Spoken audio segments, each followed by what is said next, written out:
Hello everyone, welcome to cook with Satvik's mom. आज मैं आपके लिए लेकर आई हूँ बिना लहसुन बिना प्याज के बिल्कुल गुरुद्वारा स्टाइल कड़ी।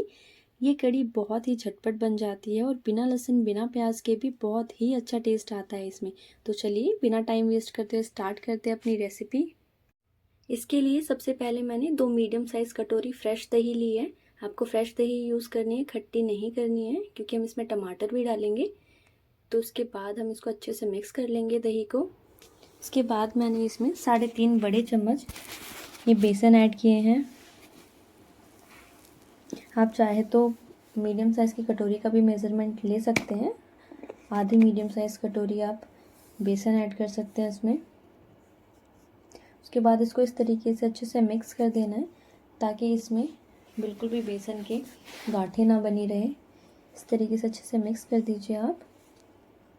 उसके बाद मैंने इसमें कुछ मसाले अभी ऐड किए हैं। आधा चम्मच हल्दी पाउडर, 1 चम्मच धनिया पाउडर, आधा चम्मच नमक, आधा चम्मच लाल मिर्च पाउडर और 1 चम्मच कस्तूरी मेथी। और इन मसालों को फिर मैं हैंड मिक्सर की हेल्प से अच्छे से मिक्स कर दूंगी।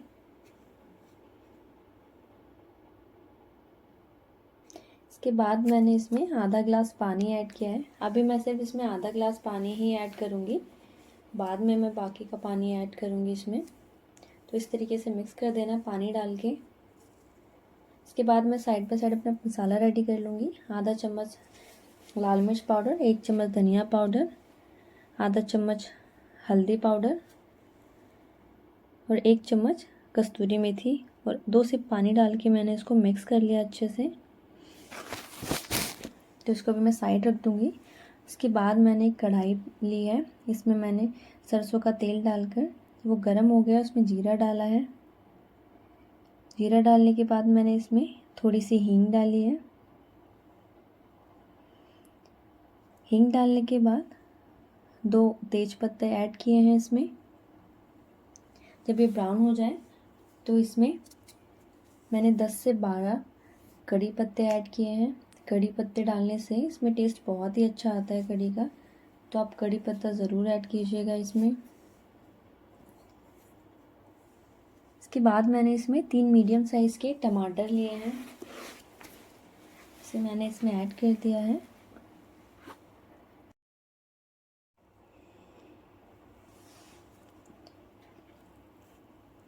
जब हमारे टमाटर इस तरीके से गल जाएंगे तो हमें इसमें ये जो हमने मसाला रेडी किया था वो ऐड करना है। इस मसाले को हमें 5 से 7 मिनट तक पकाना है। उसके बाद हमने जो अपना घोल तैयार किया था दही और बेसन का, वो ऐड कर देंगे। इसको हमें कंटिन्यू चलाना है इस तरीके से। अगर हम इस तरीके से नहीं चलाएंगे तो हमारी जो कड़ी है वो फट जाएगी, जो ना दिखने में अच्छी लगेगी ना खाने में। तो इस तरीके से कंटिन्यू हमें चलाते रहना है इस घोल को जब तक कि इसमें एक बॉयल ना आ जाए। इस तरीके से फिर इसमें बॉयल आ जाएगा तो बस इसमें फिर हम अपना 2 ग्लास पानी ऐड कर देंगे। जैसे मैंने आपको बताया था कि मैं पानी बाद में ऐड करूँगी इसमें। तो जब बॉयल आ जाएगा तो इसमें मैंने 2 ग्लास पानी ऐड कर दिया है। और पानी डालने के बाद मैं इसको 10 से 15 मिनट के लिए मीडियम फ्लेम पे पकाऊंगी।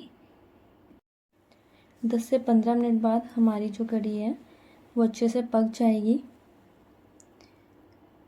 और थोड़ी थिक हो जाएगी। इस तरीके से आप देख सकते हैं 10 से 15 मिनट बाद। इसके बाद हम अपना तड़का पैन रेडी करेंगे। इसमें हम थोड़ा सा तेल डालेंगे। उसके बाद हमें गैस तभी बंद कर देनी है जब हमारा पैन गर्म हो जाए। उसके बाद लाल मिर्च साबुत और ये साबुत धनिया ऐड करेंगे इसमें। हमें जो गैस है जब तेल गर्म हो जाए जब भी बंद कर देनी है, अदरवाइज़ जो हमारी तड़का है वो जल जाएगा। बस जब ये ब्राउन हो जाए साबुत धनिया तो हमें जो है देगी मिर्च ऐड कर लेना है। ऐड करने के बाद हमें इस तरीके से कड़ी में डाल देना है और कड़ी में अच्छे से इस तड़के को मिक्स कर लेना है तो बस रेडी है हमारी कढ़ी सर्व करने के लिए। आप देख सकते हैं कितनी अच्छी दिख रही है हमारी कढ़ी। इसका टेस्ट भी बहुत ही अच्छा है। इस कढ़ी में बिना पकोड़े के भी बहुत ही अच्छा टेस्ट आता है और बन के बहुत जल्दी रेडी हो जाती है। और ये चावल के साथ, रोटी के साथ, किसी के साथ भी आप खाएं, बहुत ही अच्छा टेस्ट आता है इस कढ़ी में। तो अगर आपको ये मेरी रेसिपी पसंद आए तो घर पे ज़रूर ट्राई कीजिएगा एक बार। बहुत ही टेस्टी रेसिपी है ये। अगर आपको मेरी वीडियो पसंद आए तो प्लीज़ लाइक और सब्सक्राइब करना ना भूलें।